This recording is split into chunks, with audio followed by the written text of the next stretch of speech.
Samantha stared at the empty chair across the dining table where Ryan used to sit and tell her about his day. She had prepared dinner at 6 o'clock like always, but by 8:30 the food had grown cold and she found herself eating alone in the kitchen. The house felt enormous despite its modest size. 6 years of marriage, and somehow they had become strangers sharing the same four walls.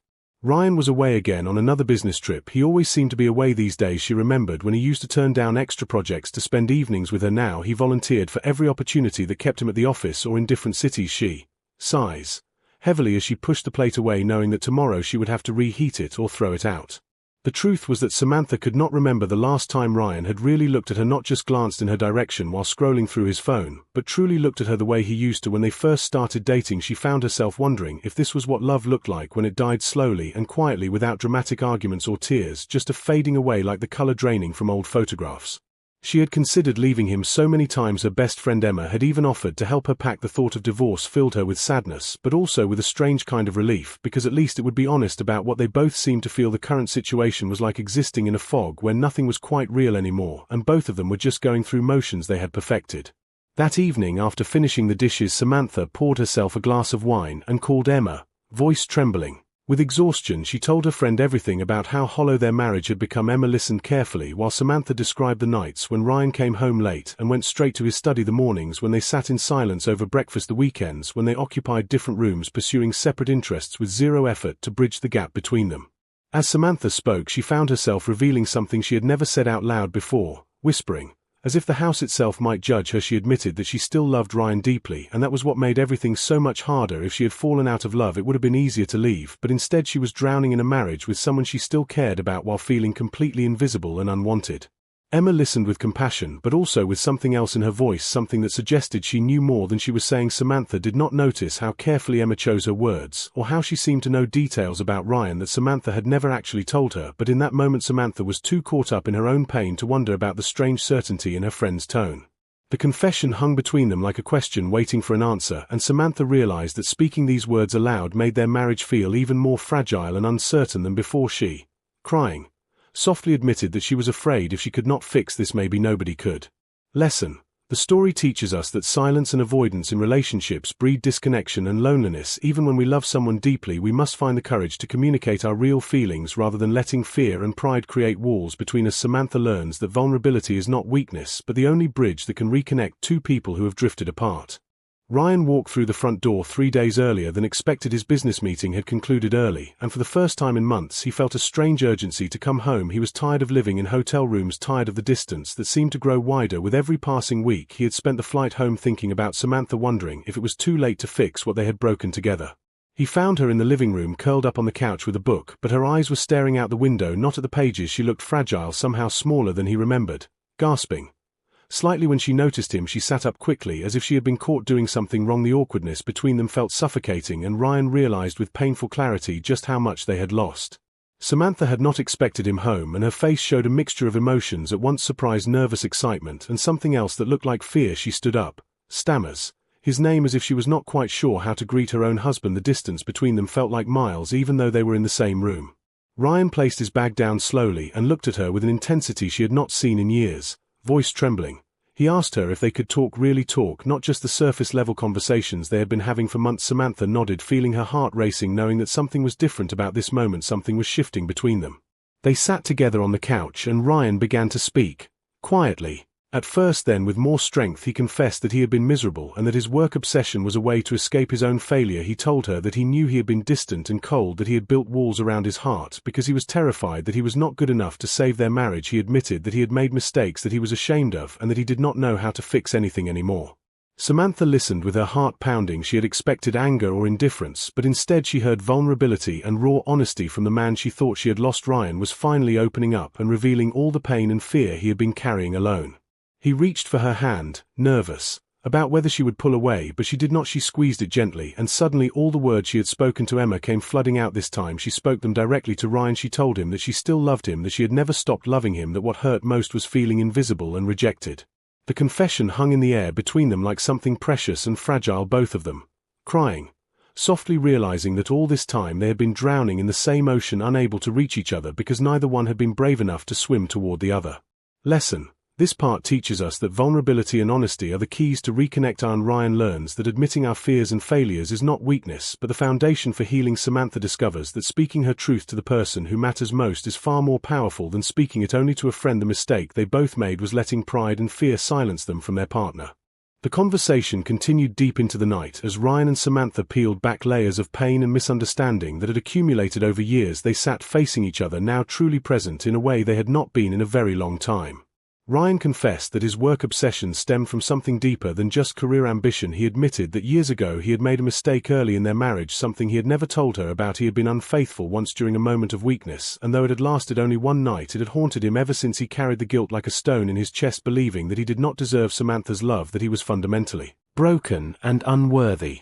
Pauses. For a moment he watched her face, carefully waiting for her reaction, but instead of anger, Samantha reached across and held both his hands.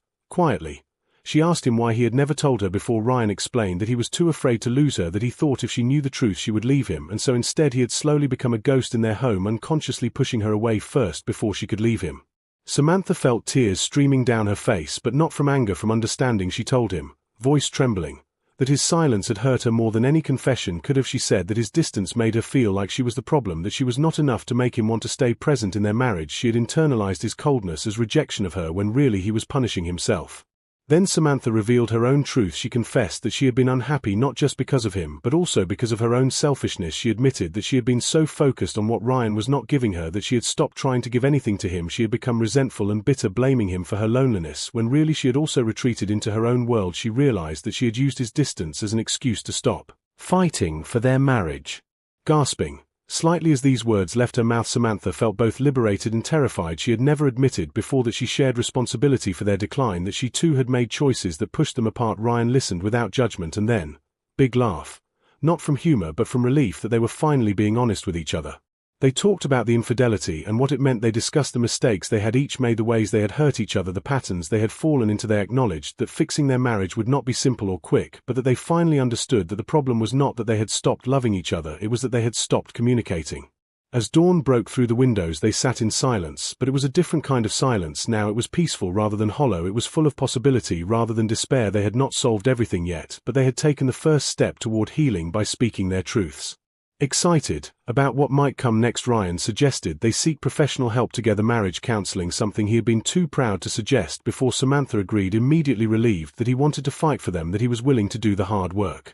Lesson. Part 3 reveals that we must take responsibility for our own roles in relationship problems. Both Ryan and Samantha learn that blame and resentment are choices, and that healing requires honesty, not just about what our partner did wrong, but about our own selfishness, our own failures, and our own contributions to the decline. They discover that true forgiveness begins with understanding, and that growth happens when both people acknowledge their mistakes. The lesson here is that every relationship needs two people willing to be vulnerable and responsible.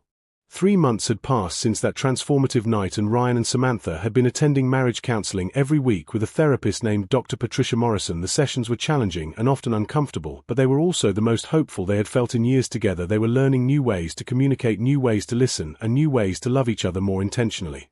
One evening, after a particularly emotional counseling session where they had discussed trust and forgiveness, Ryan surprised Samantha by taking her hand and leading her to the bedroom. Nervous energy filled the air as they looked at each other for what felt like the first time in forever. They had not been intimate in so long, and the vulnerability required felt almost scary.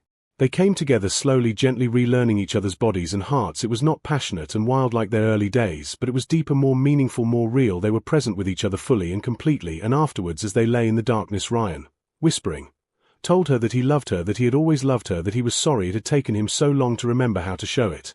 Samantha giggled softly and replied that she too was sorry, that they had both let their fears and hurts build such a massive wall between them. She admitted that she had been terrified that love would not be enough, that even if they tried to reconnect it would all fall apart again, but lying there with him she felt something shift inside her, a sense of hope and peace that had been missing for so long.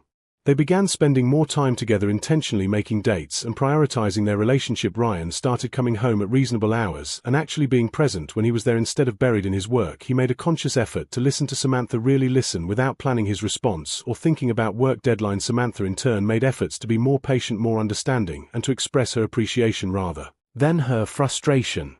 One night as they sat on their back porch watching the sunset, Ryan turned to her and, excited, He told her about an idea he had been thinking about. He wanted to renew their vows. He wanted to stand before their family and friends and recommit to their marriage, not pretending that everything had been perfect, but celebrating that they had chosen to fight for each other, that they had been willing to do the hard work to save what they thought was broken.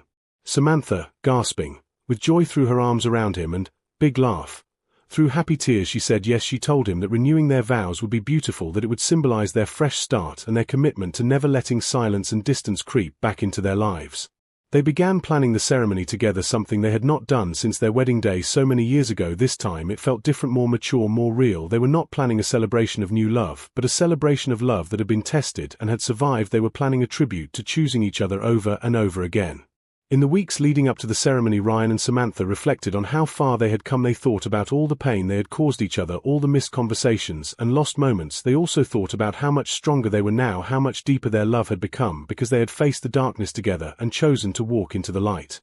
Lesson. Part 4 teaches us that healing is not instantaneous but requires consistent effort and commitment from both partners. Ryan and Samantha learn that true intimacy comes from vulnerability and presence, not just physical connection. They discover that forgiveness is an ongoing process, not a single moment, and that recommitting to a relationship shows strength, not weakness. The lesson emphasizes that relationships require daily choices to prioritize each other and that the work of maintaining love is worth the effort.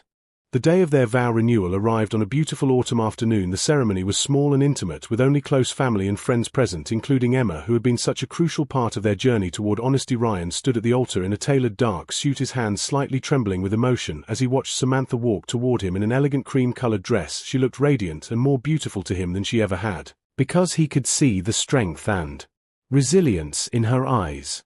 When they reached each other, Ryan took her hands and, voice trembling, began to speak. He told everyone gathered that he had made mistakes, that he had let fear and shame dictate his actions, that he had chosen silence over honesty. He said that he had almost lost the greatest gift of his life because he was too proud, too scared, too broken to be vulnerable, but Samantha had given him a second chance and he would spend the rest of his life earning that gift. Pauses. As tears rolled down his face, he looked directly at Samantha and said, quietly, I choose you today, and every day I choose to be present. I choose to communicate. I choose to love you honestly and fully with all of my broken, imperfect self. He placed a new ring on her finger and promised that from this moment forward he would never let distance or silence separate them again. Then Samantha spoke, excited and slightly nervous. As she had written her own vows, she told Ryan that she was sorry for her role in their decline, that she had been selfish and resentful, that she had expected him to read her mind instead of speaking her truth. She admitted that she too had built walls, and that she had used his distance as an excuse to stop trying. She said that she had learned through therapy and reflection that love requires action, not just feeling. Loudly, so everyone could hear, Samantha declared that she chose to love Ryan not because he was perfect, but because he was willing to grow. She chose to build a life with him not based on the romance of the past, but on the reality and strength of their present. She promised to speak her needs clearly, to listen with compassion, and to fight for their marriage whenever darkness threatened to return. As they exchanged vows, others in the audience were crying, moved by their honesty and their courage. Ryan and Samantha then lit a unity candle together, a symbol of their commitment to merging their separate lives back into one shared existence. As the flame grew, they looked at each other and, big laugh, both relieved and joyful that they had made it through. The reception was filled with dancing and celebration, and at one point Ryan pulled Samantha aside and, whispering, told her something that made her gasp. He said that he had done something he hoped she would approve of. He had started volunteering as a mentor for marriage counseling, helping other couples navigate their own crises. He wanted to transform his pain into purpose and help others avoid the mistakes he and Samantha had almost made. Samantha, hysterical laugh, mixed with tears, told him that it was perfect, that it was exactly what they needed. Their suffering had meaning now. It could help others. Their journey through darkness had brought them not only back to each other but had opened their hearts to helping people they had never even met. As the evening wound down and they prepared to leave for a weekend getaway, Ryan held Samantha close on the dance floor and reflected on everything they had overcome 6 years ago when their marriage was falling apart. They could never have imagined standing here together stronger than before. They had learned that love is not something you feel once and keep forever. Love is something you choose every single day. It is something you build brick by brick through honesty, vulnerability, forgiveness, and commitment. They learned that selfishness destroys relationships, but that acknowledging our selfishness and choosing to act differently creates miracles. They learned that fear and shame left unspoken become cancers that eat away at trust and intimacy. They learned that the bravest thing any of us can do is admit when we are wrong and ask for help. They learned that marriage is not about finding the perfect person, but about being willing to grow and change alongside another imperfect human being. As they drove away into the starlit night, Samantha and Ryan knew that their marriage would still have challenges ahead, but those challenges no longer terrified them because they now possessed the tools to face them together. They had learned that the most romantic love story is not one without conflict, but one where two people choose each other over and over again, choosing honesty over comfortable silence, choosing vulnerability over protective walls, choosing communication over assumptions.